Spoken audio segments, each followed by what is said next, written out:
Bones tissue देखने में छोटा होता है, लेकिन माइक्रोस्कोप के लिए यह एक पत्थर के जैसा होता है। और जब तक पत्थर से कैल्शियम नहीं निकलेगा, तब तक सेक्शन बनाना इम्पॉसिबल होता है। इसी मैजिक प्रोसेस का नाम होता है डिकैल्सिफिकेशन। आज की इस लैब प्रैक्टिकल स्टाइल में समझेंगे डिकैल्सिफिकेशन है क्या। ठीक है ना।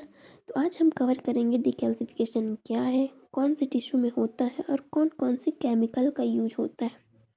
ठीक है। लैब प्रोसीजर देखेंगे, इंड पॉइंट टेस्ट देखेंगे और कॉमन मिस्टेक लैब में कौन कौन सी होती है। ठीक है ना। और सबसे लास्ट और इम्पॉर्टेंट है एग्जाम टिप्स, जो कॉम्पिटिटिव एग्जाम या यूनिवर्सिटी एग्जाम के लिए इम्पॉर्टेंट होता है कुछ पॉइंट्स। ओके, उसके बारे में देखेंगे, तो लास्ट तक वीडियो देखिएगा क्योंकि लास्ट में ही सारी वीडियो का निचोड़ है। ठीक है ना। तो सबसे पहले हम देख लेते हैं डिकैल्सिफिकेशन। डिकैल्सिफिकेशन वो प्रोसेस है जिसमें बोन्स और कैल्सिफाइड टिश्यू से कैल्शियम साल्ट रिमूव किए जाते हैं, ताकि जो टिश्यू होता है तो सॉफ्ट हो जाता है और माइक्रोटॉमी से इजीली कट हो जाता है। ओके, सबसे पहले देख लेते हैं हम कौन कौन से सैंपल में ये डिकैल्सिफिकेशन की प्रोसेस होती है। तो बोन्स बायोप्सी में होती है, टीथ में होती है कैल्सिफाइड, लिम्फ नोड में होता है और कैल्सिफाइड ट्यूमर में भी यह प्रोसेस यूज की जाती है। ठीक है। अब इसमें मेथड ऑफ डिकैल्सिफिकेशन के बारे में देखेंगे। तो कौन कौन से मेथड का यूज किया जाता है। तो एसिड फास्ट मेथड, यह जो होता है तो सबसे कॉमन और फास्ट मेथड होता है। ठीक है। फिर नंबर सेकंड पे आता है स्ट्रॉन्ग मेथड। तो नाइट्रिक एसिड और HCl का यूज किया जाता है स्ट्रॉन्ग मेथड में। ठीक है ना। और जब वीक एसिड होता है तो फॉर्मिक एसिड होता है और एसिटिक एसिड होता है। ठीक है। अब यहाँ पे हम देख लेते हैं लैब प्रैक्टिकल प्रोसीजर के बारे में देखते हैं। तो सबसे पहले आता है स्टेप फर्स्ट। तो इसमें क्या होता है कि टिश्यू को पहले 10% फॉर्मेलिन में 24 घंटे के लिए फिक्स कर देते हैं। ओके। फिर वॉशिंग आता है। तो फॉर्मेलिन हटाने के लिए रनिंग वाटर में 1-2 घंटे के लिए वॉश करते हैं। फिर आता है डिकैल्सिफाई सॉल्यूशन में रखना।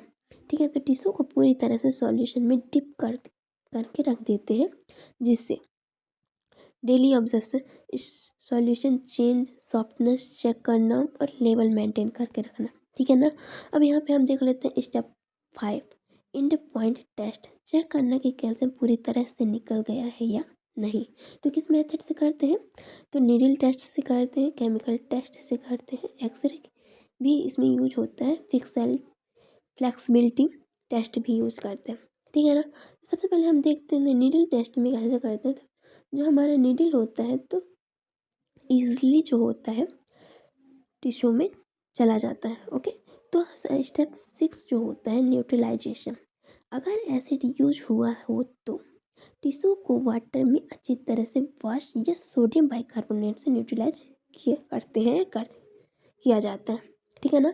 स्टेप 7 में क्या होता है कि नॉर्मल टिश्यू प्रोसेसिंग, जो हम डिहाइड्रेशन, क्लियरिंग, एम्बेडिंग, सेक्शनिंग और स्टैनिंग जो होता है, इसके पहले की वीडियो में मैंने बताया है इस टिश्यू प्रोसेसिंग के बारे में। तो वो सारी चीज़ें प्रोसीजर इसमें की जाती हैं। ठीक है ना। अब कॉमन लैब में मिस्टेक कौन कौन सी होता है। तो ओवर डिकैल्सिफिकेशन के कारण भी हमारा जो रिपोर्ट होता है तो डैमेज हो जाता है, रिजल्ट आता है तो खराब आ सकता है। ठीक है ना, रॉन्ग आ सकता है। स्ट्रॉन्ग एसिड का ओवर यूज, स्ट्रॉन्ग एसिड का लिमिटेड यूज होना चाहिए, प्रॉपर वॉशिंग ना करना, एंड पॉइंट टेस्ट स्किप करना। ओके। सबसे इम्पॉर्टेंट पॉइंट है एग्ज़ाम टिप्स। ओके। तो डेफिनेशन क्लियर याद रखें, एजेंट क्लासीफाई करने आना चाहिए। ओके। EDTA बेस्ट क्वालिटी होता है। ठीक है ना, बेस्ट क्वालिटी होता है। और यह जो होता है EDTA फास्ट प्रोसीजर हो, सॉरी, ये स्लो मेथड होती है। ओके। EDTA। अब यहाँ पे हम देख लेते हैं फॉर्मिक एसिड। फॉर्मिक एसिड जो होता है रूटीन यूज़ में होता है और फॉर्मिक एसिड वीक एसिड के नाम से भी जाना जाता है। ठीक है ना, इसको वीक एसिड भी बोलते हैं। End point test important short note. ठीक है ना। अब यहाँ पे हम देख लेते हैं कि जो हमारा EDTA के बारे में बात करते हैं। तो EDTA जो होता है इसके एडवांटेज क्या होते हैं। तो टिश्यू स्ट्रक्चर को बेस्ट प्रिजर्व करके रखता है। ठीक है ना। और इसका डिसएडवांटेज जो होता है तो ये बहुत स्लो प्रोसेस होती है, इसमें और डे टू वीक हो जाता है, टाइम लग सकता है। ओके।